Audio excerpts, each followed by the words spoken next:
El tema haitiano, que es un tema permanente en este programa, por la importancia de los vínculos entre las dos naciones en una misma isla, sigue concitando la atención y la preocupación de muchos aquí en el país.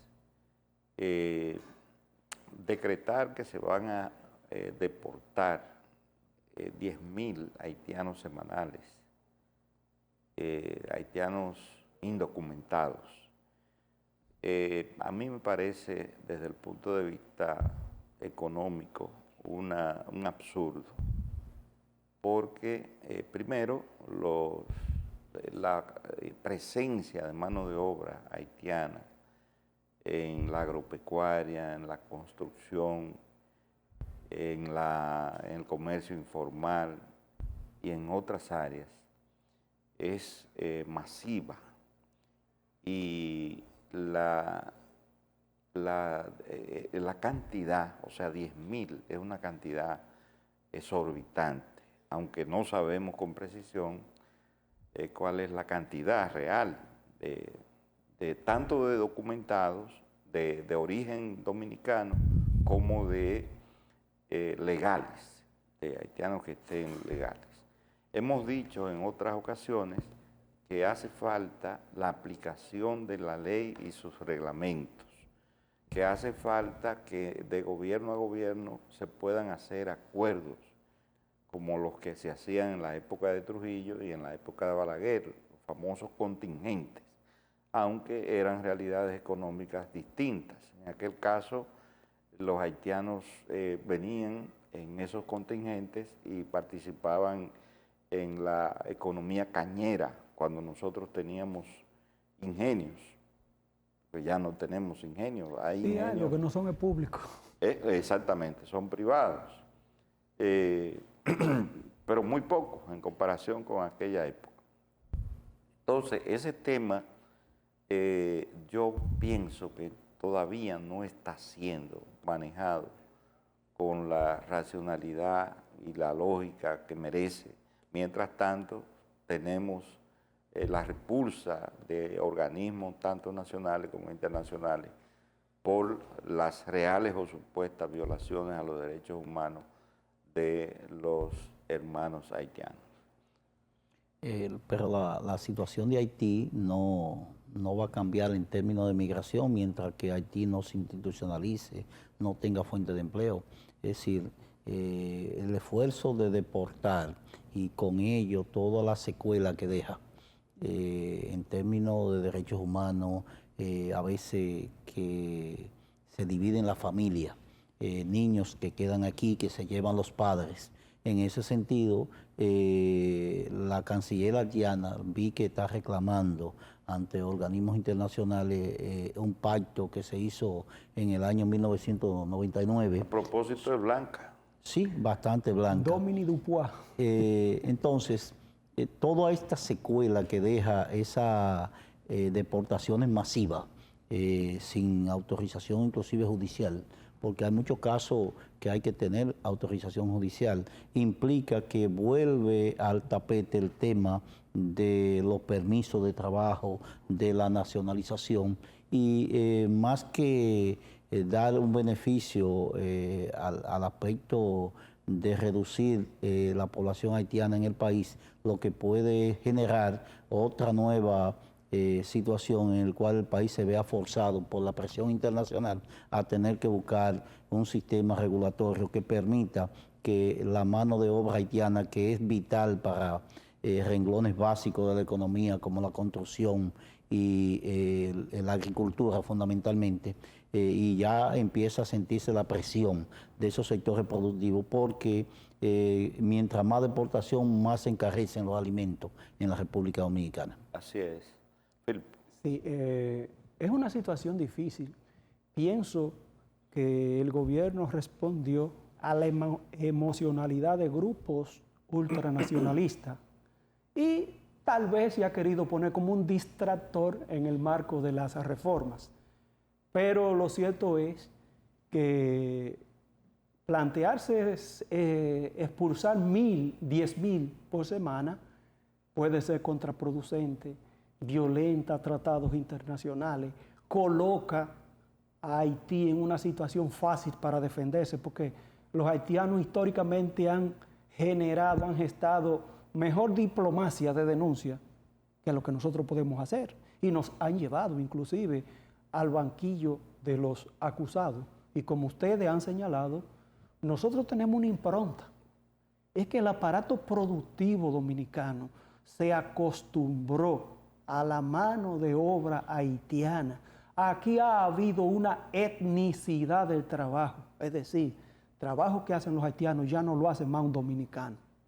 Y en esta semana podíamos escuchar cómo los productores de banano y de arroz de las provincias de Valverde y Montecristi decían que ellos se abocan a la quiebra si expulsan a todos los trabajadores haitianos, porque según ellos, los dominicanos prefieren ser empleados en una zona franca a estar en una granja porcina, en una plantación de banano, de arroz. Y definitivamente es una situación... O motoconchando. Sí. Cualquier cosa, pero no en el campo, ni mucho menos en la construcción. Porque aquí poner un bloque hacia una zanja ya son trabajos que se consideran de haitiano. Entonces nosotros tenemos que modular bien nuestras acciones, porque podemos ser pasibles de sanciones internacionales. Nosotros que tenemos una economía fundamentada en el turismo, si nos acusan continuamente de negreros y nos condenan, eso puede terminar afectando lo que se considera, entre comillas, la gallina de los huevos de oro, que es el turismo. Digo entre comillas porque lo que se plantea es que la mayoría de la ganancia del Estado toca muy poco de lo que se genera. Bien. Pasamos al tema del ADP. Ustedes, yo sé que le dieron mucho seguimiento, sobre todo Monchi. Y bueno, Firpo también, que es educador, al tema del ADP. Vimos a un ministro de Educación embargando la cuenta del ADP. Vimos mucha división en las diferentes corrientes magisteriales que tiene el ADP, pero finalmente parece que la corriente pro-PLDista y pro-fupista, esas corrientes se entendieron y dejaron ahí al señor Hidalgo, que se reelige como sindicalista. Mientras tanto, la realidad educativa dominicana está muy al margen de estas, digamos, diferencias, contradicciones al interior del magisterio, que parecen estar más preocupados por asuntos gremiales y asuntos reivindicativos que los problemas de fondo que tiene la educación dominicana. Creo que el Estado dominicano, a través del Ministerio de Educación y la misma propuesta de fusión de los Ministerios de Educación y Educación Superior, así como la intentona de embargo a las cuentas de la ADP de Barahona, que la ADP lo asumió a nivel nacional, implicó cederle a la oposición política, sobre todo al PLD, porque la plancha de Eugenio María de Hostos, que es la que dirige el PLD, fue la que ganó en alianza con la Juan Pablo Duarte, que la orienta María Teresa Cabrera y el Frente Amplio. Es decir, ellos fueron unidos, aunque la fuerza magisterial fue dividida en esta ocasión a la Eugenio María de Hostos. Y el gran crecimiento lo tuvo el espacio magisterial Narciso González, que se llevó las 3 seccionales de Santiago, inclusive, y la de San Francisco de Macorís, quedando en un tercer lugar por encima de los maestros de la Fuerza del Pueblo.